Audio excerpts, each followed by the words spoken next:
Picture this, you drew out this epic battle scene. The stage waits, the characters prepared, the lighting shines as if there were two suns setting. You go in to set up the figures, and they don't listen. Perfect pose, fall. Easy pose, fall. Just sitting down, fall. You get frustrated. It is in this moment I encourage you to make a stand. And even better, after watching this, make a stand before you even start. Have an army of stands. This is a Tuesday toy photography tutorial. Let's get it. Hey, my name is Matt, and today we are finding balance in toy photography. This is actually a subscriber request about using wires and making figures stand. Before I get into it, yes, I know there are some photographers out there that love balancing figures and have made a Zen art of balancing figures, but that is not me. I think that's super awesome, like not using stands and trying to work out the balance of different figures, and I love watching like quick vids of people doing that. But overall, I don't have the patience for that, especially when it comes to toy photography and getting the shot set up. So whether it's a running pose or an action pose, if I can't get the figure to balance right away, I'm grabbing a stand. I feel like this is a video I should have done a long time ago. I have done a making a figures fly video, which might use some similar techniques, but this will be much more general and basic. And you might already be a master of using stands and sticking them in your figures, but hey, maybe you can learn a trick or two. So the first tool and the most popular technique is going to be using wire. Just thinking of wire, there are so many different types of colors and strengths and sizes. And so the most important one we are going to look at is going to be the strength and size. I've mainly tried two different sizes. The first one I got, I remember being so excited when I got it. I saw like a ton of people use wires in their shots, so I was like, oh yes, I'm gonna balance and be a beast just like they are. But I tried to set it up and I didn't like it. And the reason it was difficult is because the wire that I got was too thin and not strong enough. So I would end up like folding it to like make it stronger and twist it. And even with certain figures on their legs, like if they're running, I would like wrap it around their knee and try to get it like that to stay. So very much a noob form, but it worked, and I was still able to remove it later on in Photoshop. So, you know, whatever it takes to get the job done. And so I actually did that for a while until it hit me. Why don't I just get a thicker wire? So I looked up online and then I had ordered one, but it was like super thick. So I was like, nope, not this one. I returned it and got another one. And that's how I ended up with this. This one is 9 gauge. And I think the one before is 15 gauge. The lower the gauge, the stronger it is. 9 gauge is pretty thick wire. And by the way, I'll have it listed in the description, the exact one I got, and also under my gear that I have posted in the description as well. And so I like how thick it is, and I think some people still use a thicker one, but I feel like this is like perfect as far as like making stands and being strong enough to hold up most of like the 112 6-inch figures. And so a side note, with the smaller wire, I still like it and I will use it for like dioramas or for other like parts that I'm like kind of connecting like off of a figure, or you know, other uses or props. So now that you have the wire, boom, you got pliers, wire and pliers. So it's not totally necessary, because even this thick wire, like yes, you can bend it, but to get some of those tight bends, like it really helps having pliers just to boom, roll it up. And these, I think most pliers have it, but these have like a cutter, so it's easy to just cut instead of using scissors and potentially breaking scissors. So all I do is get like a good length. Remember, you don't want to make it like exactly from ground to figure, because you still need to make the little base.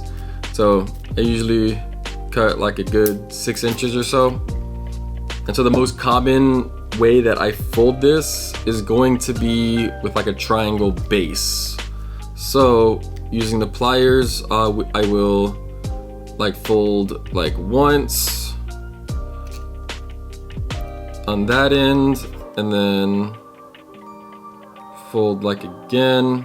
Doesn't have to be a perfect triangle, obviously, but you got this, it's like a round triangle kind of thing. Or then I fold the stick part towards the center, so it actually is in the center, surrounded by the base. The stand doesn't have to balance on its own. I've had it before where I kind of have it leaning and then the figure's leaning into it and they balance each other. but I feel like more times than not, I make sure the stand can stand on its own, and then I put the figure on top. A second option when using wire is if you're outside and on the dirt or grass, and you can just stab this into the ground, and then you can put the figure on top. So you don't have to like fold it up or bend it, it's just standing in there. So obviously you can't do this in cement and all that, but it works. And so another way that I've explored that I haven't really done it too much is using clamps or rocks or other heavy things. So you could just like bend a little bit, make the stand, and then clip this like on the table or other object that you might be using, and then you just have the stand like that. Okay, so now attaching the figure to the stand. Quick answer is just stick it wherever it fits.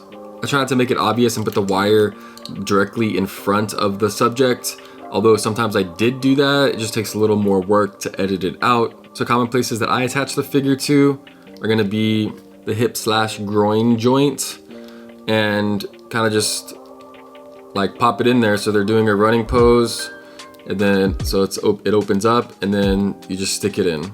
Popular one is like even like Boba Fett here with pockets, like kind of putting it under the pocket, or a belt, or if they have like the skirt or undershirt or kama, like some clone commanders or ARC troopers, like just kind of sticking it under there. And so it's like a really good spot to put it there.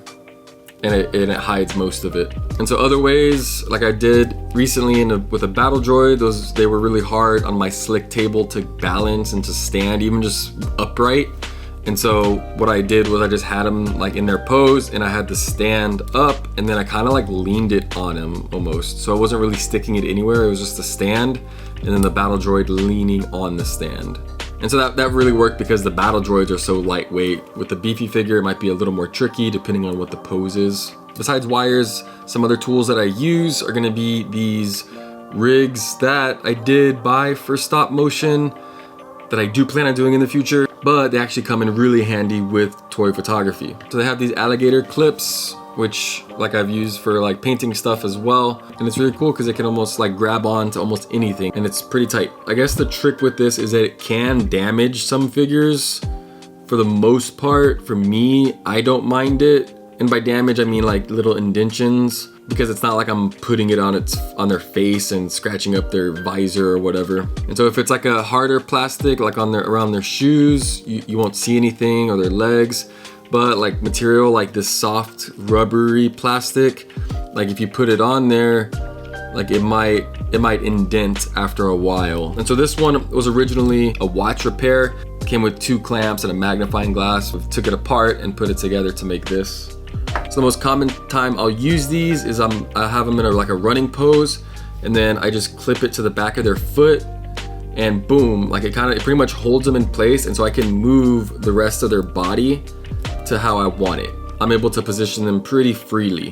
Where this might take a little more work is in post-production, because it could be a bigger thing to remove, and this potentially might come out too, and so this is more than just like a wire stick. One last tool that I've used before is a skewer. I've only used this a few times, maybe like twice actually. So I use these outside, and it's kind of the same principle as the wire. I just stick it in the ground, and it's pretty sturdy, and then just either stick the figure on it or balance the figure on it and then remove it. I did it in this Kenobi shot with the horse. I had to use like a few of them because the horse is so heavy that kind of looked like I was stabbing through the horse, like all intense, but yeah, these came in handy for that shot.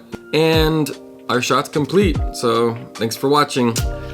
Just kidding, we have to remove the wires. I've heard other people use different programs, some even like apps that specifically are just for like removing wire or string, but I love Photoshop. So for the wire removal, I just use this lasso tool, and I go around the wire, and once I have the wire selected, a little over the wire too, I do fill, and then I do content aware fill, and boom, it's magic.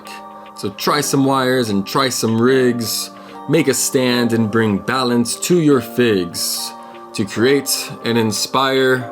Peace.